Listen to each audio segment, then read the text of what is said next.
Folks, thanks so much for tuning in today, and forgive the less than optimal visual backdrop here, as I am in a temporary recording studio known as my hotel room. When I am now in Oklahoma City, I'll be meeting with the governor of the state and with a number of legislators here today.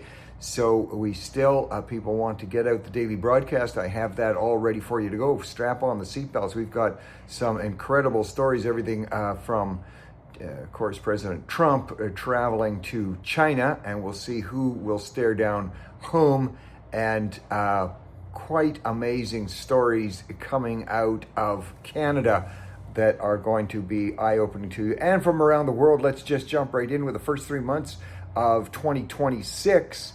We're seeing the reports in Canada, the highest quarterly insolvency rates in Canada since 2009. That goes along with reports 2 days ago about very high unemployment rates, and all of this at a time when the federal government and the federal Liberals and Prime Minister Carney are saying everything is wonderful. So there's going to be some accounting, quite literally, to do there. You can't have a strong economy when it's the highest number of small businesses, that's family businesses, creating since 2009, and very high unemployment rates. Well, very interesting. There's about 350,000 visitors that are projected to be coming to British Columbia for, of course, the World Tournament that is coming up, and all eyes are going to be on different places around actually North America.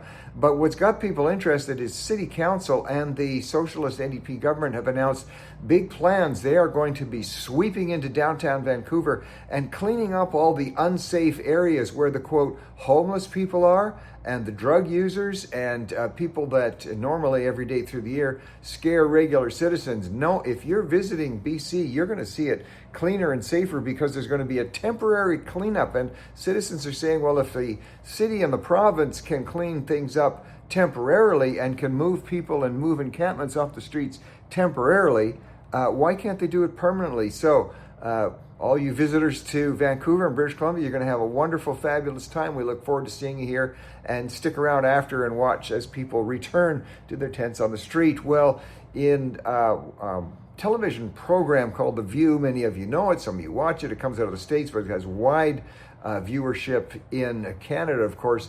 The host, Sunny Hostin, and Elisa Farah both came out praising Donald Trump yesterday, which was remarkable. It was kind of a showstopper, but they both liked the plan that he put in place that we talked about here a couple weeks ago, that every newborn child gets $1,000 put into an account, which can increase and be added to by parents or grandparents or anybody else. You can add to that tax-free all the way up to when they're 18 years old, and then they get a whole whack of cash. And also they were praising Trump for the investment he's making with fertility clinics and in vitro fertilization and things like that. So a rare moment of praise to President Donald Trump coming from the folks at The View. Well, somebody who isn't too happy is the growing number of people. We talk about the people that are having to leave in droves, leaving New York State and New York City because of the very severe left-leaning socialist tax policies that are in place. And now more and more reports coming out of the state of Washington where people are leaving. John Bodwell, who runs a large, it's called Delta Camshaft, started that family business in 1977. It's been grown to be a world-renowned camshaft engine part place, and he is joining a swarm of small businesses and large businesses that are moving out of the state of Washington because of higher taxes, higher regulations, the extreme socialist approaches that they are taking. And folks, you can't live like that. If you want to be on the left and vote in these policies on the left, then wherever you're living, you might be the only ones that are left. Back in New York, we hear Noah Syndergaard, who was a very famous, very popular pitcher for a baseball team, professional baseball team right there in New York, and coming out very strong about the damage that the mayor there is doing, Mayor Mamdani, with crazy policies that seem to be going after anybody who wants to work hard. Remember the war on billionaires, and yes, I'm happy to be, some people say, are you speaking up for the voiceless, the poor billionaires? I'm speaking up for anybody who works hard, who grows their business, who takes a risk, who hires thousands of people, and just because the net value of their business makes them a billionaire, they shouldn't be attacked and sacked. And that's what's happening in some states. And of course, those businesses that create jobs for so many other people just move to other areas. Well, we are seeing that the situation relative to if there was a race for president, that increasingly we're seeing Marco Rubio is in the lead, and a poll, there were some people speculating on whether Ron DeSantis, very popular governor from Florida, was going to be running a poll. Major poll was done, and it showed that J.D. Vance would beat him, but J.D. Vance coming in at 29%, and Marco Rubio coming in at 43%, Ron DeSantis at 11%. These are just polls, they're early on, but showing a shift for who would be next running for president. Well, running for president has caused, of course, the president to be involved with the situation relative to Iran, and has long accused Russia of being a helper to Iran and to the cause there. And now it's been revealed that a Russian ship that sank off of Spain, actually 2 years ago in 2024, it was headed for North Korea, and it's now been reported there were 2 nuclear reactors on board that ship coming from Russia. So Russia not just being a bad player and supporting the Iranian reign of terror around the world, but also supporting North Korea. Well, Canadian schools, parents in some Canadian schools are upset because their kids are coming home saying, Mom, Dad, or Mom or Dad, or both together, we're not going to be celebrating Mother's Day and Father's Day this year. The schools have sent out notices that kids will be making, you know how in elementary school, and our kids used to do this, they'd make little gifts in school and bring it home for their mom for Mother's Day, or the dad for Father's Day. No, not in some of these schools. They're going to be bringing home family gifts.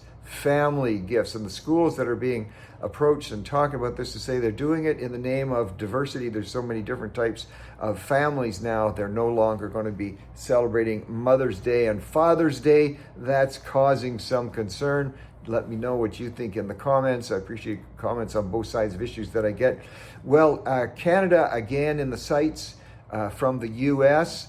because of our apparent, in the minds of the U.S. border operators, fentanyl continues to come across the border into the U.S. from Canada. Now, let's make it plain. The Customs and Border Protection people are saying it's not in the same limits and the same amounts that are crossing the Mexican border. But last year it was reported 2025, U.S. officials seized 77 pounds of fentanyl. So our Canadian authorities are saying, why is Donald Trump upset at us and hitting us with tariffs? It's one of the reasons that Trump is hitting his tariffs. He talks about the flow of dangerous drugs across the border. It's only 77 pounds. Well, 77 pounds was the amount that is seized. It's estimated by border officers that about 1% of illegal drugs get seized. 77 pounds alone. I did the research on this. 1 pound of fentanyl has enough deadly amount in it in terms of making capsules to actually kill. 1 pound can kill 277,000 people. 70 pounds, do the math, it's somewhere up around 15 million people could be killed by 1 pound. Now, obviously there's not that many people dying, but thousands are. And what has been the U.S. concern is that Canada is not tough enough on China, which China ships into Canada, allows to come into Canada, what's called the precursors for fentanyl. That's the chemicals that you put together and make fentanyl out of it. And then that fentanyl gets shipped across the border. So folks, it's a real concern. And we know that with President Trump going to China, he's going to be pushing and has been pushing the Chinese on their allowing huge amounts of these precursors for fentanyl to get into the U.S. And yet in Canada, many of us have been asking for Prime Minister Carney to publicly raise the issue with China rather than push us just closer. If he's pushing us closer as Canadians into a warm and cuddly position with China, could he please also say, if you want more attention from Canada, you want us to become friendlier to you than to the United States, please do something against the killer chemicals that you continue allow to come into Canada. A lot of Canadians very concerned that Prime Minister Carney will not publicly raise this issue. Well, talking about elections, in Newfoundland and Labrador, interesting situation. A guy running for candidate for council in Newfoundland. His name is Paul Hanlon. He's just come out of jail, 2 years in jail. He and another buddy broke in a home, beat people up with baseball bats. Not only that, he's got a huge, just a long, long record of breaking and entry, violence, everything else. And he's just come out of jail. He's going to be running for council. And so the question is coming up in Canada, you actually can have a criminal record and run for council or run for an elected position provincially or federally. But it's bringing into the arena that whole discussion. So it's somebody with and this isn't accused of doing crimes, this is a long, long record of doing crimes, gets out of jail, runs for office. I believe in redemption. I think most people do. I believe people need another chance. And I guess the voters are going to decide how many other chances do you get. So we'll see how Mr. Hanlon does in the race over there. By the way, you may have noticed on the market when you're going to your grocery store, increasing amounts of higher fat milk products. 6% milk now is from AgroPure showing up on the markets. And there's been a shift because remember, it wasn't that long ago we were all told, do not take any kind of dairy fat, it'll kill you. And now the health shift, and a lot of this is coming out of the U.S. With, of course, Mr. Kennedy there being the so-called health czar, but a lot of studies coming out showing that the fat in milk may not be all that bad for you. And so you're seeing 6% hitting the markets. It's legal, of course, but it shows that what was once accepted to be absolutely ironclad medical opinion in that there should be no fat whatsoever in your milk. Now that's shifting and bigger milk products coming back. So let's see what's happening there. Well, a professor by the name of Josh Gordon just got some bad news. He's out there in British Columbia, Canada, and he had applied for a position. He'd been at the university out there in British Columbia. He had applied for a tenured position, as you're allowed to do. After 7 years, he had very positive student reviews. His history of teaching was pretty well impeccable, but he was saying he took a position that he didn't think professors should just have to simply swallow the entire woke DEI philosophy, that they could present different philosophies. And he said his point of view was what was called small c conservative. In other words, emphasis on the individual, emphasis on individual rights and the ability to have a different point of view. And he's been denied because he took a position. He said that, in fact, he did not think Canada and the university system itself was necessarily systemically racist. He was being required to come out and say there was so much racism in Canada that we had to have the DEI policies. And he said, well, I have a different view on that. He said something along the lines of there are racists in Canada. And of course, we all abhor that fact. But Canada is not systemically racist, and he shouldn't have to take that position. And so because of that, he was denied, and he's getting a bit of attention for that. And then the university, the reviewers even said that conservatism or small c conservatism isn't actually a protected status. But if you don't stand up and agree to all the DEI stuff at the university in British Columbia, you might not get yourself a job. We'll see where that goes. He's going to appeal it. Planet Fitness, and the reason I'm talking about this is because there's a picture in the news today, in U.S. news, of a Planet Fitness facility that I used to attend while I was working on a project 3 years ago in New York City. Now, that Planet Fitness was not seen as the perpetrator here of the problem, but it caught my attention because I attended there. And a woman in Concord, New Hampshire, complained to the staff. She said, there's a man in the shower room. He says he's a woman, but I can tell by looking at him, he ain't no woman. I'll let you fantasize on what she saw as he was strolling around in the shower room. And she complained about it. Long story short, she was kicked out of Planet Fitness. She had her membership renounced. She even had to pay for an extra month that she wasn't going to be there, and she runs the possibility of being charged. Look, I like Planet Fitness. I'm not doing an ad for them, but I travel around a lot, and I found in most cities they have facilities. I like their facilities. They're clean, they're great equipment.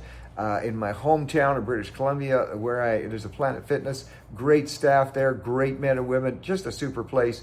But I think they're going to have to give their head a shake on this if this policy is going to be spreading all across to Planet Fitness everywhere, that men can walk around naked in the women's shower. Not a good look as far as I'm concerned. And it's not just Planet Fitness. Hooters is having a little problem now. I confessed I do go to Planet Fitness. I don't go to Hooters. Let's put that on the table. But in the small town of Colony, New York, Hooters is in trouble because they're not letting a transgender man be a waitress there and call himself, he's biologically male, a waitress. And it's evident, I guess, when he's in the tight little uniform, that there are certain, evidences that he, in fact, is not a woman. Planet Fitness now running into trouble for not hiring a biological male. Well, on the good news front, and I've reported on this a couple times last year, more breakthroughs in the area of blindness and eye treatment, and I'm reporting on this because I just went to the eye doctor this week to get an examination, and I'm told I might be eligible to get special kinds of implants. As you can see, I don't usually wear my glasses. I'm wearing them today, so I'm always interested in the whole topic of possible blindness. Don't worry, I'm not going blind. My eyes are good, but it's an area of interest to me. And so the company, a company called Luxturna, has come up with it's a biological breakthrough developed for those who've inherited blindness from birth. And it's had some exciting, so it's a treatment called Luxturna, where kids are seeing for the first time they've never seen before, and another device called the Prima implant. It's about the size of a grain of rice, and older patients that have severe macular degeneration, as many elderly people do, some of my friends do, this actual tiny grain of implant is put into the eye, and apparently people receiving full restoration of sight. So there's more than one way to be healed from blindness. Good, exciting reports coming there, and a lot of that is being developed, of course, by the use of AI, has allowed things to be tested at far greater rates. Things that used to be maybe a year, 2 years to be tested can be tested in a number of days because of AI procedures. So great stuff happening there. Well, we sometimes end the broadcast by, someone has a testimony of faith, of great healing, since we're talking about healing. Some of you may have heard of well-known baseball player Carlos Correa, and he had an ankle injury that ended his season. And he and his wife both, they actually went online. Sometimes you see these where people go online and they ask for prayer. He and his wife did that, and in fact his ankle has not healed. And a wonderful testimony about how they are accepting the love of God and the grace of God, and realizing that sometimes the way that we pray may not be answered, and they are actually giving quite a testimony of praise and for the comfort that they receive in their own hearts and minds, even though the ankle injury was not healed. So there you go, folks. Things to think about today. I'll be talking to the governor, meeting the governor here in Oklahoma, talking about the situation in Canada and the United States. So I'll give you a report on that tomorrow. Please tune in. Thanks so much.